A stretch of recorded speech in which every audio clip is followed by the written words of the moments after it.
My name is Willy Bolander. I study influence, persuasion, and leadership in selling and sales management, and I teach people how to sell. In this podcast, we'll talk to some of the world's top sales leaders and see what we can learn from them. Welcome to the Sales Lab. We're here with Larry Sims, and you are with Vector, but you've been with Ingersoll Hauser, and you've had some differing experiences in the same kind of playground. And tell us a little bit about yourself, Larry. How'd you get to where you are now, and where are you now? Oh, I drove in this morning. Now, just picking a bunch of years with other manufacturing companies and other rep firms. So it's actually they're very different, but they live in the same ecosystem. So started a few years back in Louisiana at a rep firm, mainly around water and wastewater treatment. Helping with design engineers on instrumentation and automation. And then from that, got an opportunity to work for a manufacturer where did instrumentation in water and wastewater, but also in the industrial sector. And that just grew to probably 20 plus years ago. A company, Ingersoll Hauser, approached me and said, "Hey, we like your water and wastewater background and your instrument background. Will you move to the Carolinas?" And I said, "Ooh, no way. I don't want to move up north. That's Yankee country." And from that, we spent 16 years in the Carolinas with E&H. And then one of my old employees actually had raised up his position and started this Vector Controls company. And he asked me to come back south and help kind of put the pieces together for the Vector Controls company as it is today. This content is brought to you by the TIES Sales Showdown. That's the technical, industrial, and engineering student sales showdown, hosted right here at Texas A&M University. We have over 200 engineering students taking sales classes every semester and a growing minor program in technical sales.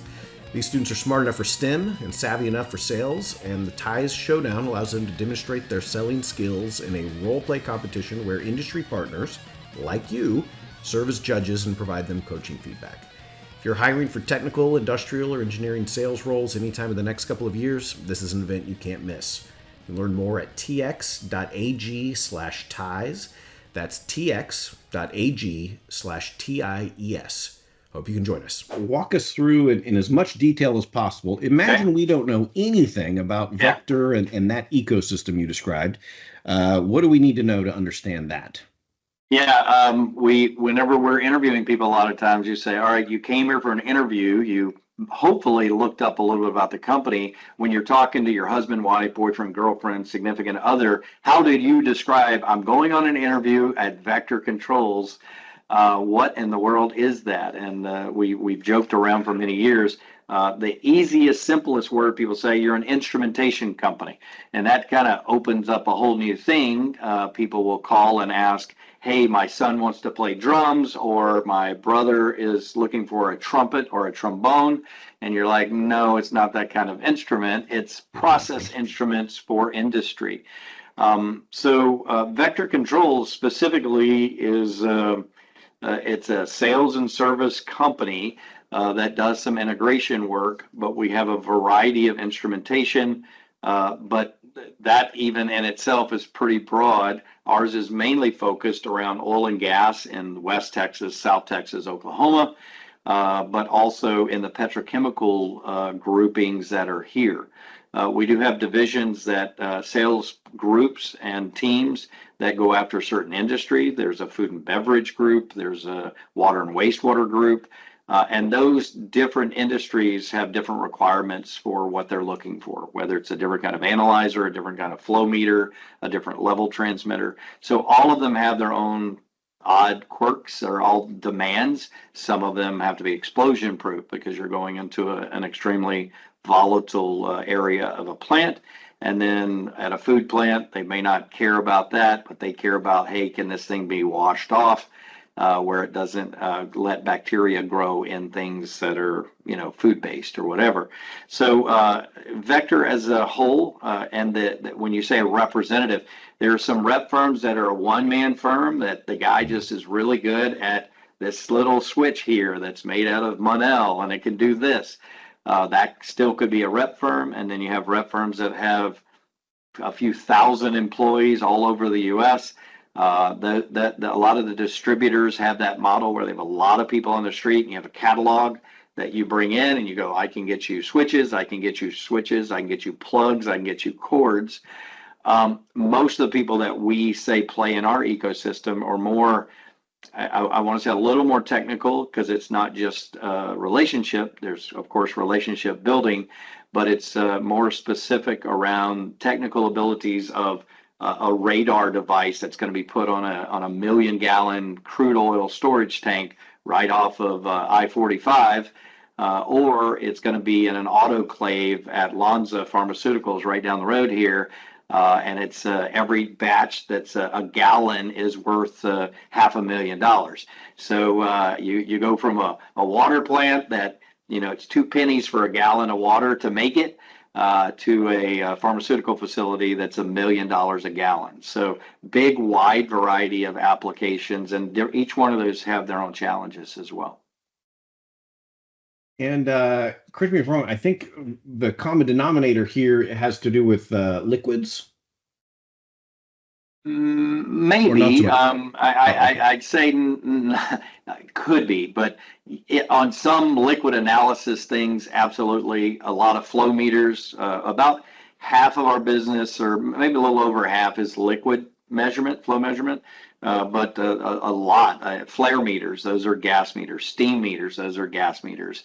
We do a lot with thermal flow meters, which is just measuring the airflow in a duct. You can imagine going at a power plant, and you're going into, airflow going into a generator, large, huge flows that they need to measure very accurately, very quickly. So we're about half and half, liquids versus gases. And I think one of the things when you're asking about, hey, what does a person do if they're with a rep firm, and is it, hey, I'm at the desk every day and I'm plugging in numbers to do sizing? Yeah, there's some of that. You have to make sure you're sizing the right flow meter, the right level transmitter, all those kinds of things. But it's kind of neat to say, hey, last week, for instance, one day I was at the city of Houston at their Northeast water plant, and we were truly walking through a pipe where we had a mag meter, so 108 inches in diameter. So you're walking inside of a flow meter that's going to have the lake water coming through it, going to the main plant where they clean that lake water up for us to be able to drink.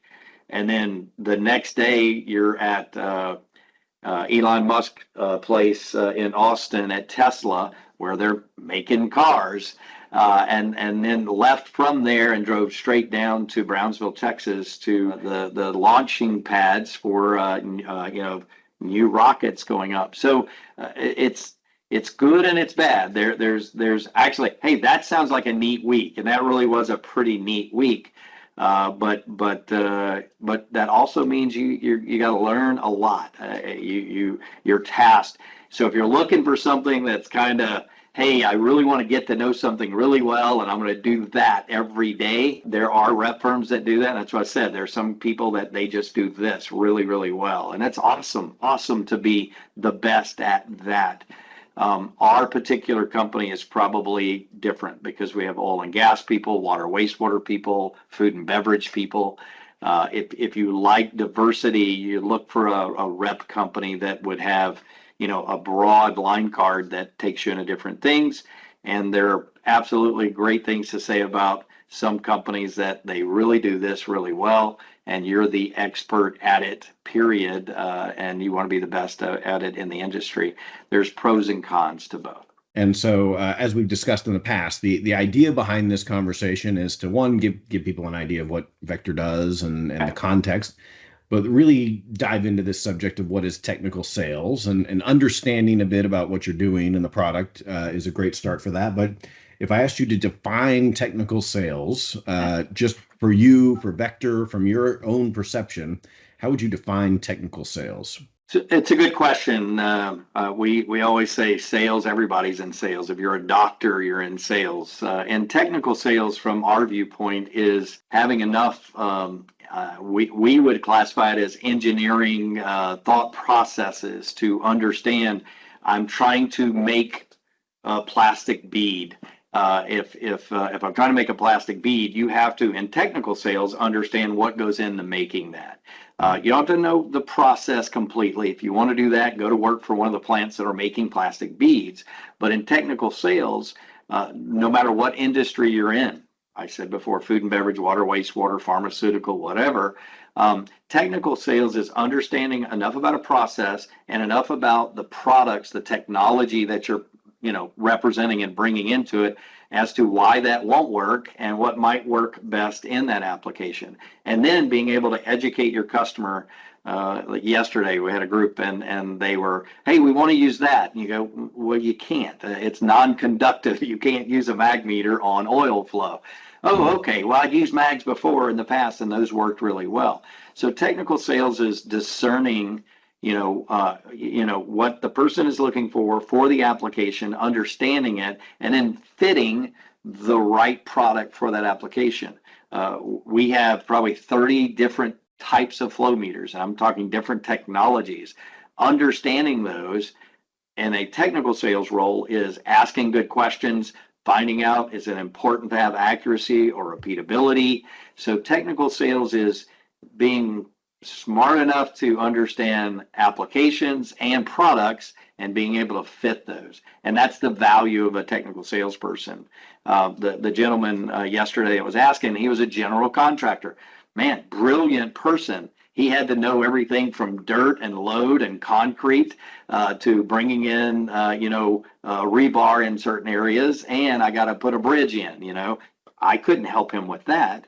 But technical sales, no matter what field you're in, whether it's a forklift or a flow meter, is understanding enough about the process that you're trying to help with, and then understanding all the technologies that might fit and getting them the right fit for the particular application that they have. So I'm hearing kind of two buckets of deep knowledge, right? One about the products and how they work and some of the details of them. And then two, understanding what the customer might be experiencing and knowing enough about what they're trying to do that when you offer a solution, you can, be confident that it's going to work. Yeah, it's funny sometimes, and I apologize if it comes off. You have to know a lot. You will never know it all. You've done this for a while. I've done it for 30 plus years. We learn every day. So I know we have young students that come in right out of college, and sometimes they get afraid because they don't want to give a wrong answer. And we absolutely say, don't give the wrong answer if you don't know, but then go to others that do know where to go to get the right answers. Learn all the time. You figure, hey, I just got through with college. I learned all of that. I'm an engineer. I know everything. You don't. You're just beginning to learn how to learn. So I guess the challenge I would say is, hey, yes, I said you had to know a lot about process and you had to know a lot about the products that fit it.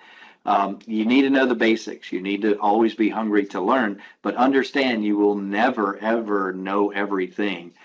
Keep an open mind to learning from others and take that knowledge that they have, learn from it, and then grow your basket of knowledge to help others in the future. Now, somebody coming into an entry-level technical sales role, graduating from a college, let's say Texas A&M College of Engineering, just off the top of my head, and what does that look like for them? Can you tell us about that role? Yeah, it would depend. Some people like to be more in a controlled environment. So at a firm like ours, and most rep firms kind of have the same model, they bring someone in just to start teaching them the basics of the products first. So inside sales for us, and it is a sales role, but inside sales is the easiest path for that person to start to learn because they don't understand our particular products or even sometimes the processes that they're going in.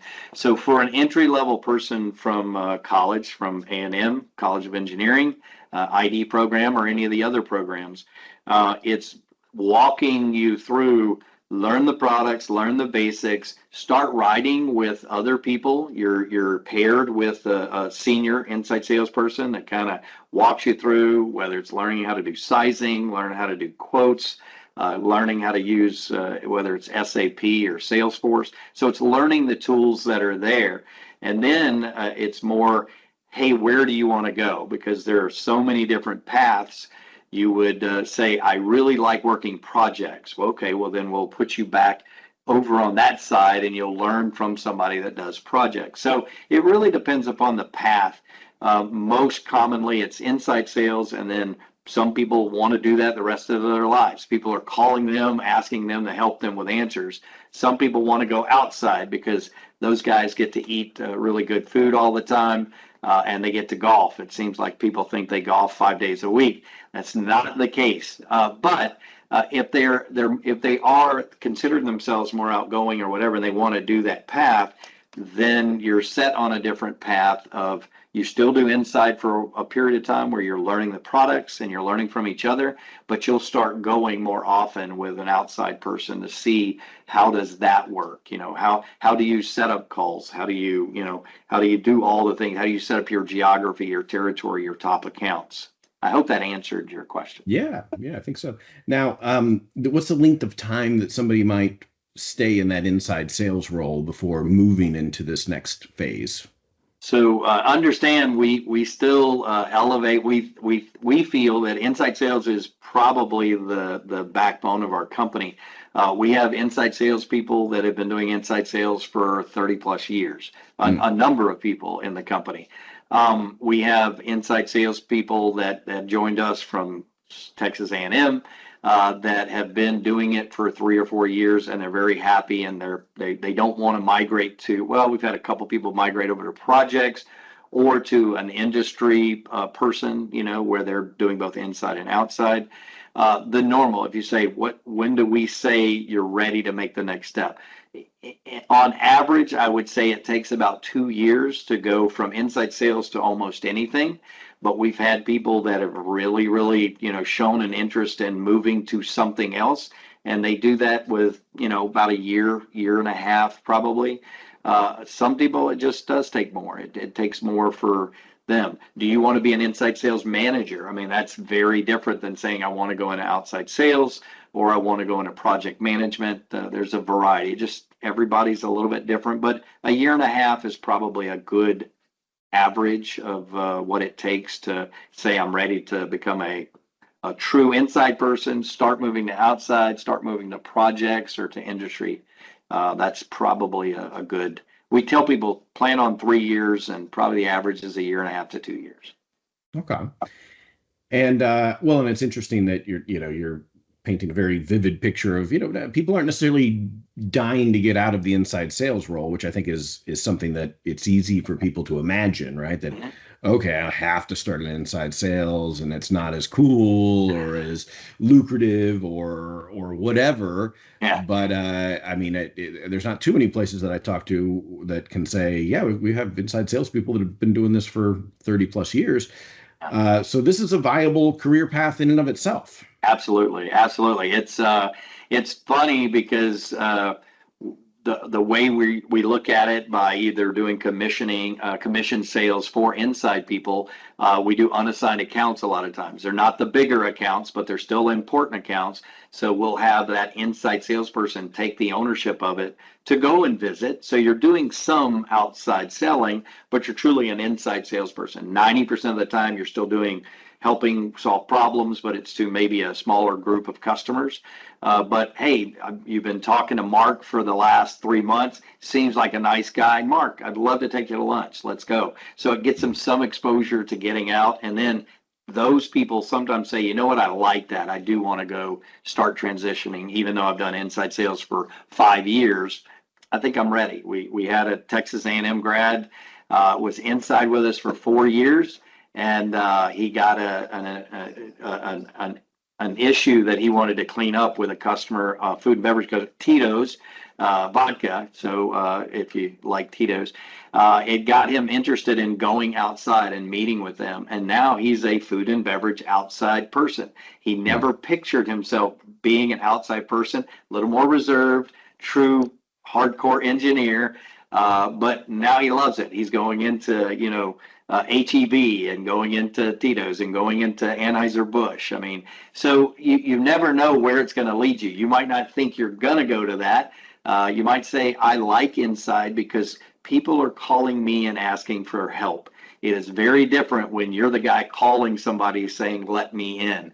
So very different sides of the coin. Neither one's bad or good. They're both different, but both can be really fun and a career, whether you stay in inside for 50 years or if you choose to go to different places. For sure.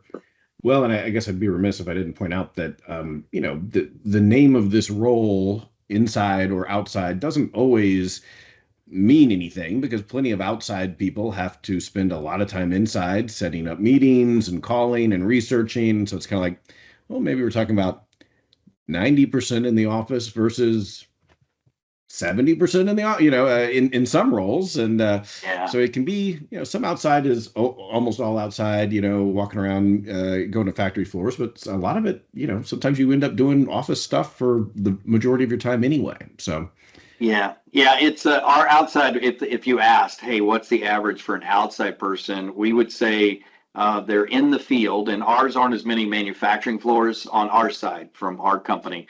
We're more in the industrial plants or out in the field, or could be, like you said, on the factory floor. It's usually 3 days a week you're out. You're out with customers. It's an outside role. And then, Mondays you're doing meetings and setting up calls. Fridays you're doing follow-up. Some people try to push that all in one day, Monday or Friday, and then they're out in the field for 4 days.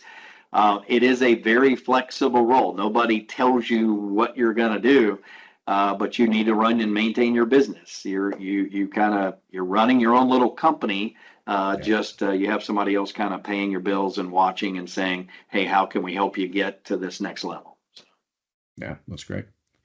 So if we're thinking about the technical skills that might be advantageous for somebody to have in this type of a role, I mean, obviously there's just a baseline intellect, I guess, that's required to, absorb and retain all of the knowledge that they need. But are there any specific knowledge, skills, abilities, competencies that you would say, you know what, in addition to being smart, you have to be able to do these things? No, I'm sure you've heard it a million times. But there's a ton of smart people out there, including, of course, your students that are graduating. But you also have to have the soft skills. And I think today it's even more evident with when COVID happened and everything else, people went more into a shell of computer screen. So having people skills is vital to almost anything you're going to do in life. But if you're going to get into an ID program or some type of sales plan, you need to identify with yourself as, I'm okay talking to people. I'm not scared when the president of this company is calling me, because guess what? He's calling you. He needs your help. Then that's okay. So the skills to, of course, communicate openly, and how you describe to someone else how something works. It's one thing that if you watch the video, you read the book, and you do understand it, and you can draw it out.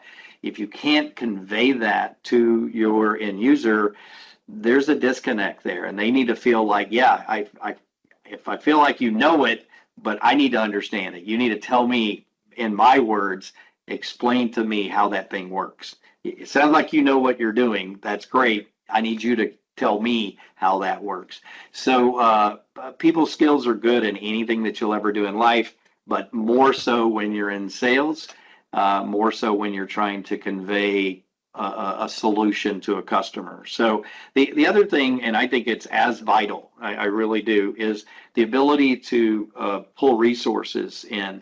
Most of your manufacturing companies like us are affiliated with manufacturers, which opens up a world of opportunities.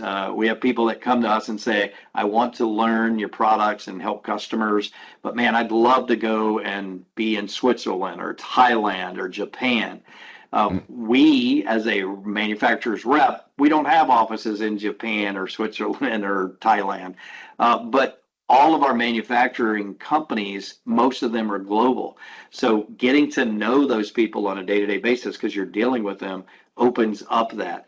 But where to go back to your answer, having the ability to know where resources are and to pull those resources in to put together the solution for the customer. Sometimes people say, I got this. I'm in my world, leave me alone.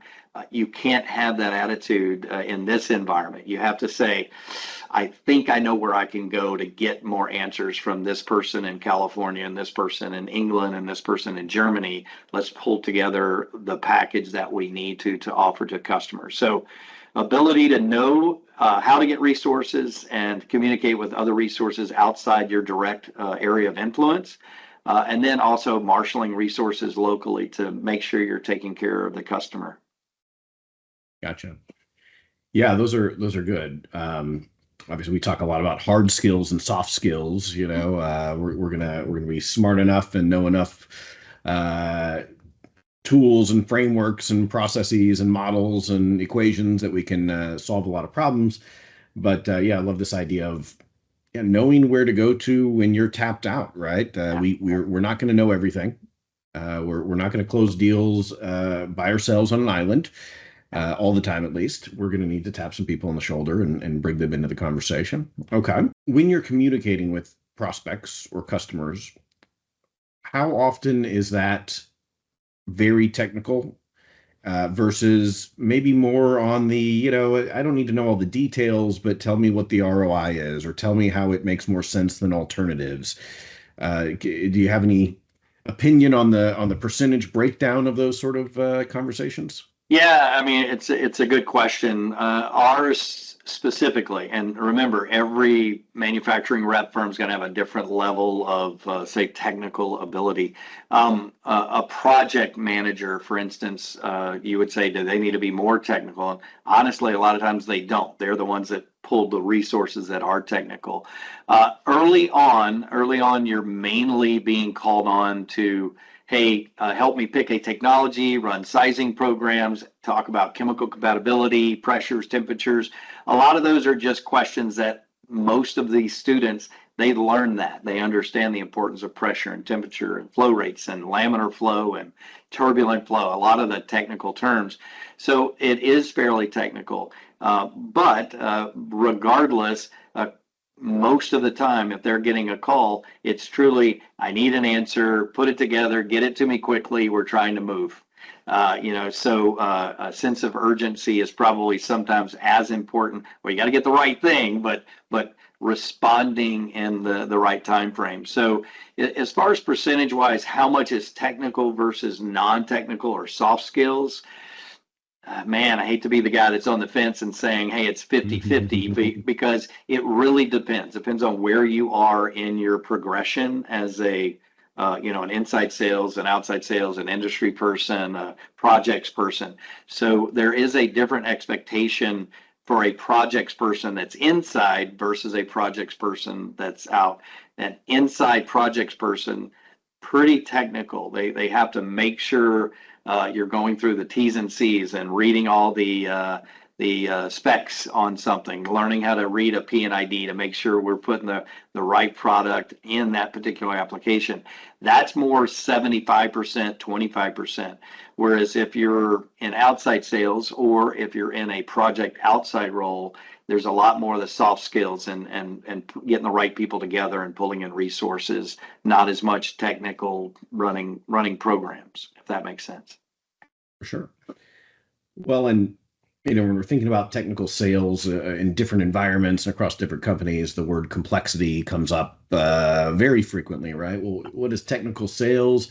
Well, it's sales with, one or two added layers of complexity.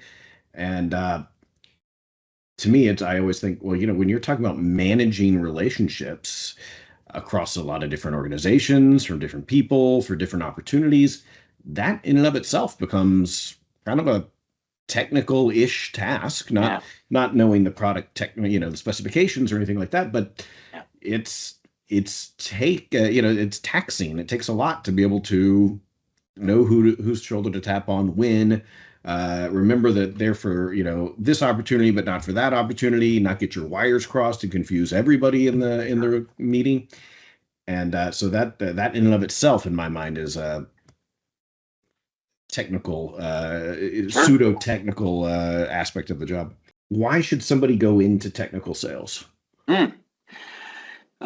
Good question. Why go into technical sales? I think if you're the type of person that is good at juggling, and I don't mean juggling 3 balls, but juggling multiple things at one time, you narrow down. I tell people all the time, try to get really good at something, know a lot about a lot of things, but get really good at something where people look at you as that go-to person. Technical sales, I said it before, you've got some geniuses out there, but boy, they wouldn't know how to walk into a room with a light bulb on and have a conversation. And then you've got some really outgoing people that just super people. They'll take you to lunch. They're your best friend. They'll go fishing with you. But when you start talking a little bit deeper on the technical side, they're not that person. And by the way, the world needs all of those. But a great technical salesperson is that combination. So when you're looking at a football player, basketball player, and they say he's a great all-around athlete, that's technical sales. They're smart enough that they've got an engineering degree, but they're personable enough that they can get to the root of a problem, get an appointment with someone, or respond to somebody in an intelligent way to where they're solving people's problems. And I say it's unique. There are a lot of good technical salespeople out there, but to be a great one, you push all of those buttons, you fill all of those holes where you're technical enough to truly solve a problem, but you're able to convey that. And that's, to me, what the difference is in a good technical salesperson. Absolutely. Well, and you mentioned the gentleman who started working with Tito's and is now deeper into the food and beverage area. Yeah. And said, he was maybe a little more introverted, maybe not. It was not obvious to him or to you that he was going to go into this outside sales role. And this is definitely something we run into in the first several weeks of the sales engineering course. I tell the students sometimes, look, there's at least two types of people here. I think we got a continuum of students in the room. And on one side of this continuum, we've got people who think that they were cut out for this. Like they were born to sell. Their families have always told them, oh, you were born to go into sales. You're going to be a great salesperson.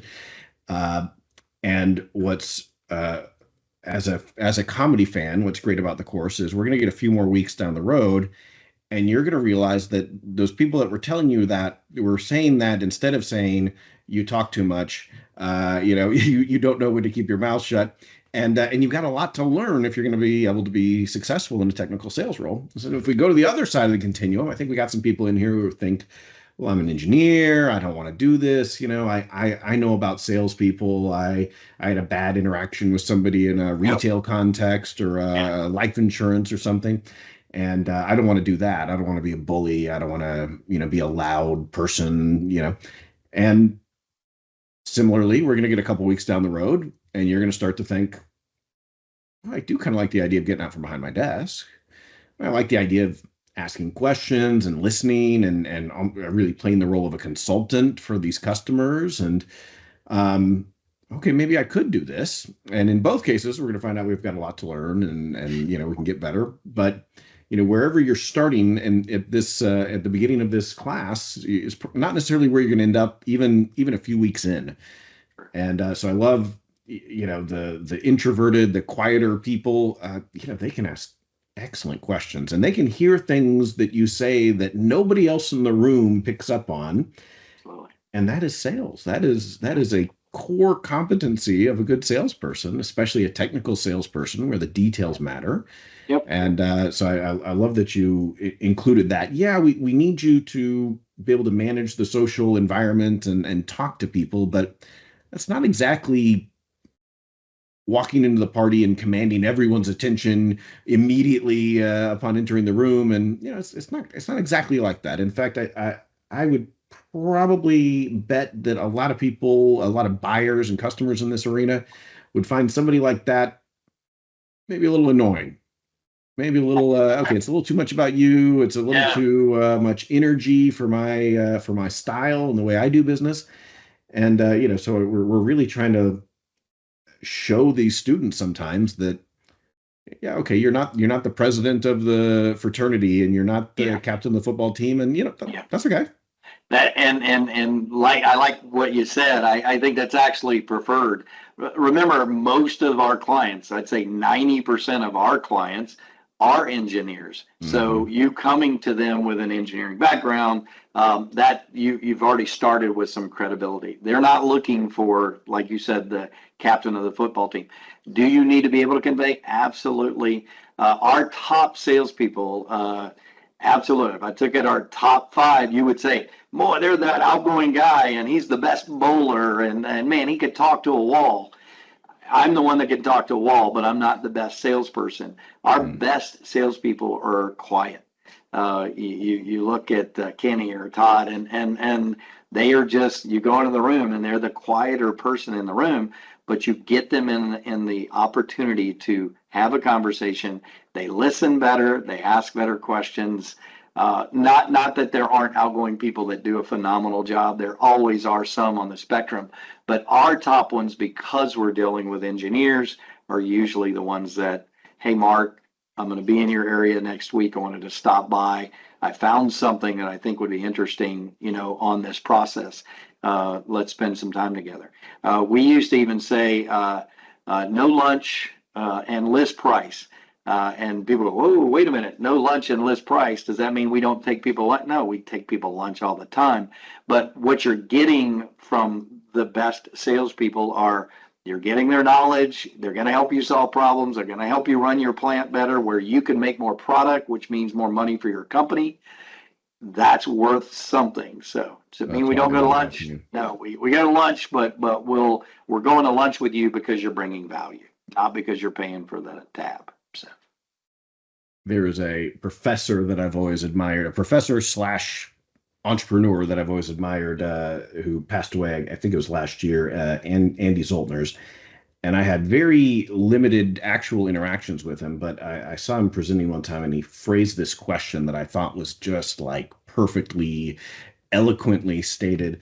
And he said to this group of people at this conference, what would you have to do in a sales call that would inspire your customer or your prospect to write you a check as a consultant, regardless of whether they bought your product? And that's really the mindset that you need to be in of, well, okay, I don't need to be the cheapest. I don't need to be the, all of these things that our mind goes to as sort of the superficially easy answers. Yep. No, if I'm there providing value, if I know that if I call Larry, I'm going to learn more about what I'm trying to do and not make mistakes that would cost me a hell of a lot more on the back end. Yep. Then yeah, I'll pay a premium on that. That, of course. Otherwise, I got to hire somebody to double check my work, a full-time salary. That's a big expense. Yeah. Or proceed with blind confidence and have a big problem on my hands later when it doesn't work. Right. So, I think that's a great way to think about it. Yeah, I like that. Yeah, no lunch. Wait, what was the other thing? No lunch, no list price, no lunch. List price and no lunch. Yeah, we're not gonna. And I'm always skeptical of offering price discounts and things like this. So, well, my fear is always when you open up that conversation, then it begs the question whether the price was just arbitrary to begin with. And say, well, no, we set the prices to cover our cost, and just like every other business in the world, have a little bit of margin toward our contribution margin for us. And these prices were set for a reason, and that's it. Exactly. I think you have a profit margin too, and I think it's fair to talk about that, and that's why the price is what it is. And some people are less comfortable with that, I guess. So let's see here. Let me ask you, is there anything that people get wrong or misunderstand about technical sales? Well, anytime you put sales on the back of anything, there's some people are going to have it has a negative connotation of that. So that's why early on in this, you said everybody is in sales, whether you're a doctor, a course lawyer, but anything, you're selling what your company does, and you're hoping you're doing it better than someone else. So that would be the only negative to saying the word technical sales. If some people say, "Hey, can I put technical advisor on my card?" You put whatever you want on your card. I mean, Yeah. that the cards don't matter, titles don't matter. I think the technical sales, having that word technical in the front of it, it distinguishes you just period. Among just salespeople in general, technical sales means you're bringing more to the table than just a salesperson. You have a background, like I mentioned before, you're dealing with engineers. Them knowing that you have an engineering background, that automatically kind of separates you from, hey, that's the best looking guy or the best looking girl, and they always bring in candy. That goes somewhere, but it won't go far. In Yeah. technical sales, it's, hey, they're bringing knowledge, and that's, yeah, you can't eat it, but you can use it to run your plant better. So technical sales it's kind of neat because you do stand out from others because you're bringing a couple of pieces to the party, not just one facet of the sales side of things. Absolutely. Well, and I guess it's probably worth digging into that idea of everybody selling, right? Because this is something that people like us that are in the sales world know as a core, basic piece of knowledge that everybody knows that, and it turns out, well, okay, a lot of people don't think about that, or that maybe they haven't heard it, maybe they heard it and they just didn't it didn't resonate with them, but we kind of take that pretty seriously. Researchers here at the university applying for grants Mm-hmm. are literally engaged in a sales process. Exactly. Engineers working in research and development, trying to get Yep. grants or trying to get more budget from the company's budget allocated to their project versus somebody else's project. That's sales. And as we're, just we have our industrial distribution majors. We've got about 1,000 of them, and they take all the full suite of sales courses. And we're now launching this technical sales minor, which says, let's make these sales courses available for the non-ID majors. So we want all the chemical, electrical, mechanical. I want some biomedical, computer engineers. We want all of them in there. And one of the things we're trying to communicate is, this will pay off if you go into sales, or if you don't go into sales, but you find yourself in a room with another person more than once or twice in your career, you're gonna be really glad you took these classes, because we're not talking about this aggressive hit the number, everything's a numbers game, plow through people sales. It turns out the state of Texas does not pay me to teach students how to be rude. We're talking about influence, persuasion, and leadership. Yep. And if you anticipate any of those three things playing a part in your career, even a minor part, it's going to pay off to know what you're doing when those situations come up. And sales, not sales, whatever your career is, whatever your role is, your title, this is just good business. This is just setting yourself up to be successful. I think along that same vein, we tell a lot of people early. We have a lot of kids. We do some stuff with junior highs and things like that, and most of it's around technical side. But we're having people come to us to talk about, even skills. Whether it's a resume or doing an interview and things like that.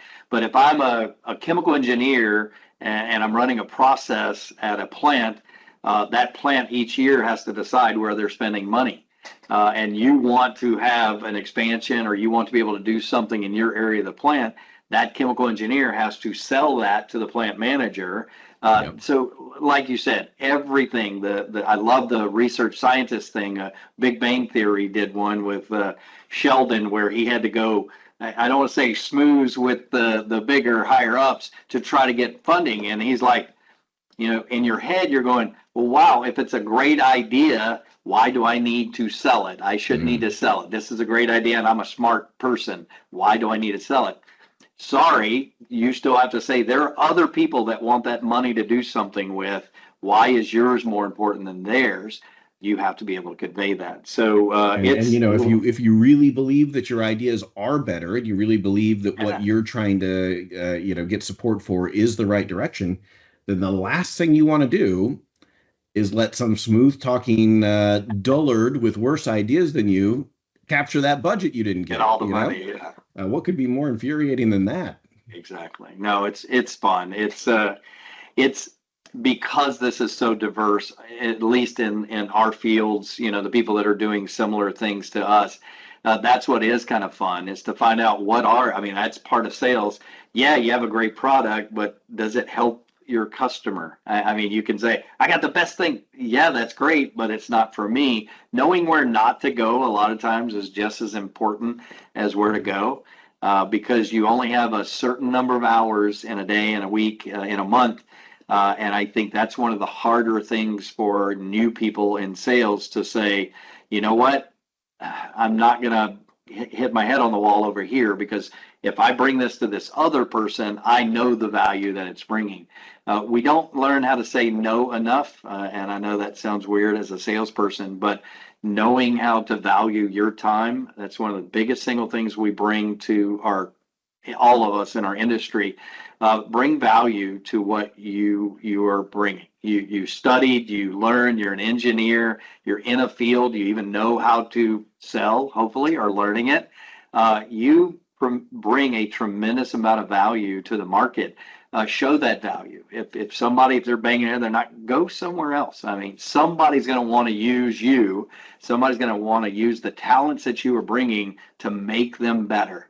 And that's what you got to look for. Say no sometimes. If it's not a great fit, that's okay. There'll be a fit somewhere. So know where to say no is something as important. If you value your time, and you should, know that you're not going to be perfect for everybody. Know where to say no. Well, and that's especially tough if you've been wired for sales, where more is better. Get more. Get yeses. Get all the yeses. If somebody asks you for something, say yes, and then you find out, well, oh my gosh, only 30% of these opportunities are actually going to be profitable and, come to fruition or whatever. Tell us about your best day selling. Ooh, wait. Boy, there's always the story of, hey, I turned around an order and I got a $3 million or a $6 million or that. Yeah, we have the multi-million-dollar days. Those are always fun days. People like to celebrate. Hey, let's do a drink. I think mine are a little bit different. A couple of areas. Best day selling, when you get a little bit older, it's that day that it clicked with the guy you're riding with. That you were coaching, and it finally clicked. That's the best day. But I think for your audience here, probably a better day was had a large project opportunity in the Carolinas. And the sales guy lost it. And I said, no, look, you're going to lose sometimes. Don't worry about that. I said, but let's find out if the guy will sit down with us and tell us why we lost it, And he said, okay, I know him, I've been dealing with him, up to this point of this project. So I know him well enough. Maybe he'll see us. And he called me back and he said, no, he doesn't want you to come in and try to convert the sale. And I go, no, I'm really not converting it. It's gone. We've already written it off. I really want to learn. So he set up the appointment. I remember riding with a guy, met him at the place. We talked through, and the guy just said, hey, this, and wanted to understand, that's less risk going with this guy because we know him, blah, blah, blah, all those kind of things. And I said, well, thank you. I said, we hope that, next year, whenever you have another project, give us the opportunity to earn your trust, earn your business, that, the risk is a lot of times the bigger thing. Yeah, you got a great product. It's a great price, but I know what I'm getting here. So it's one of those lower risk going with something that, understand it. And I told the guy, I stood up and I said, look, I really appreciate you're making us better, because you're going to make us better for other customers because of the feedback that you gave us. And the guy goes, no, I appreciate you coming in and, not trying to salvage that big order. And I go, no, there's going to be another order. I'm not dying tomorrow. At least I hope I'm not. So, Tom and I walked out. I said, Tom, what'd you learn? Well, I learned this. These are the things that were important to him. We probably could have asked better questions. Absolutely. So I was excited because Tom learned how to get better. So we're pulling out. I'm heading back to Charlotte, North Carolina, and he's heading to Greenville, South Carolina. And the customer, about 30 minutes after we had left, he said, how far out are you guys? Or did y'all stop for lunch? I said, no, I'm heading to Charlotte. He said, well, call Tom. I need to see y'all about something. And we're like, well, maybe it's another. He's going to give us a little bit of something. He felt bad for the stupid guy named Larry. So we turned around, went back half an hour back to the guy's thing. And he said, come on in. And he said, I really want to tell you, I thought you were going to come in and try to sell me. And I was putting up some walls there because I was expecting this. Mm-hmm. So other than having some discussion about things, he came up and he said, I got this for you. And he slid it across, and it was a multi-million-dollar purchase order. And I said, Wow. thank you. I said, I have to ask why. And he said, well, first off, you didn't try to sell me. And that made me go to our procurement office and pull that PO that we were going to give to somebody else. And he said, but both of you seemed sincerely wanting to learn how to do business with me. Sincerity is something that is, underutilized. But I think people feel and sense that if you truly have their best interest at heart, that they look for ways to do business with you. Do you have to have a good product? Yes. Do you have to be knowledgeable? Yes. Yeah. But remember, you're trying to reduce risk and being sincere. He's saying, I want to do more business with you. Here's the first, what I loved about it when he slid the PO and he got signatures and everything in the 30 minutes that we were driving back.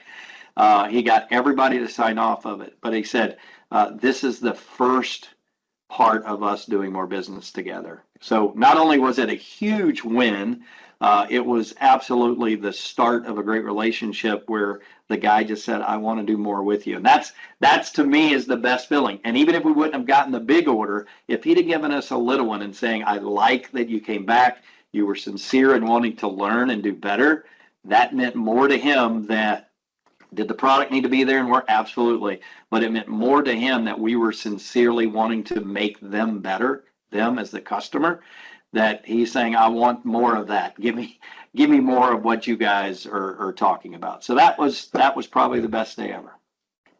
No, that's great. Well, and the amount of vulnerability or humility that goes into being willing to do that is not shared by everyone in the sales world or the world in general.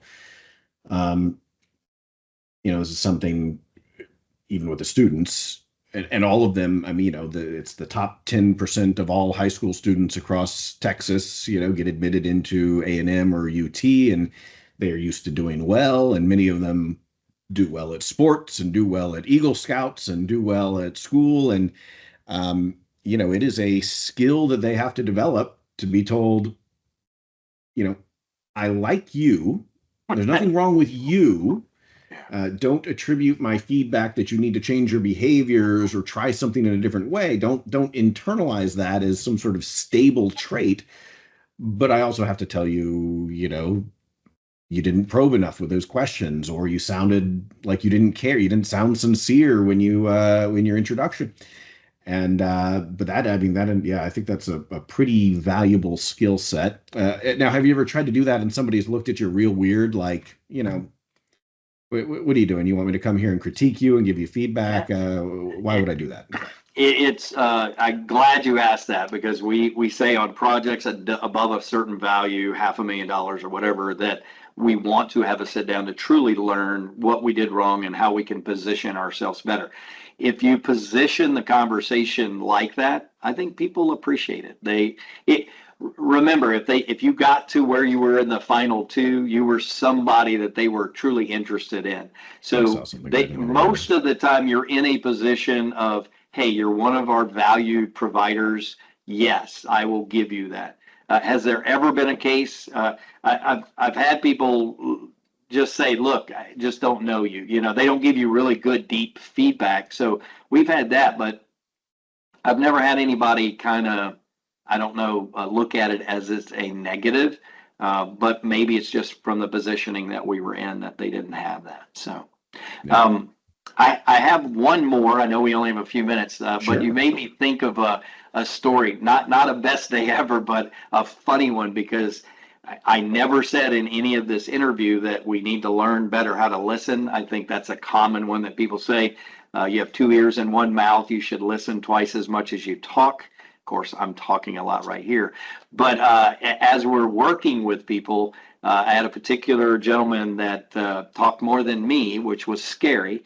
But I said, look, next couple of calls, let's let the customer talk. And if you get too vocal, if you're talking too much, I'm going to tap my pen. I'm tapping my pen on the paper here. I'll tap my pen on the desk to kind of remind you, because I think sometimes we get excited. You're in front of somebody, you're just, it gets you amped up and you don't realize that you're talking.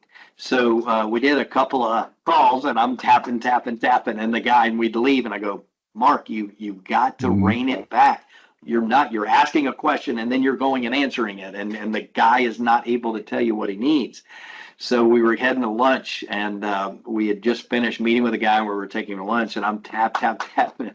And we get out of the car and the customer turned around to this guy and he goes, please, God, tell me you're going to shut up while we're eating lunch. He said, I haven't had a chance to say anything. And I'm like, oh no. It's just, the reason I'm bringing that up is when you're trying to say, I want to listen more, because that's probably one of my biggest challenges, is you have to go in and purposely say, I'm going to ask a question, and even if he doesn't answer it, I'm going to do a pregnant pause for some period of time and then lead to another particular question, but don't give answers.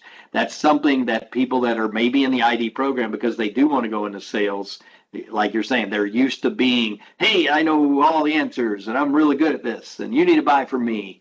That doesn't go over as much in our field as it does in maybe some others. And remember, technical sales, the technical part is as important as the sales part. That's it for this interview. I hope you got something valuable out of it. Of course, if you did, be sure to subscribe and rate this podcast on whatever app you use to listen.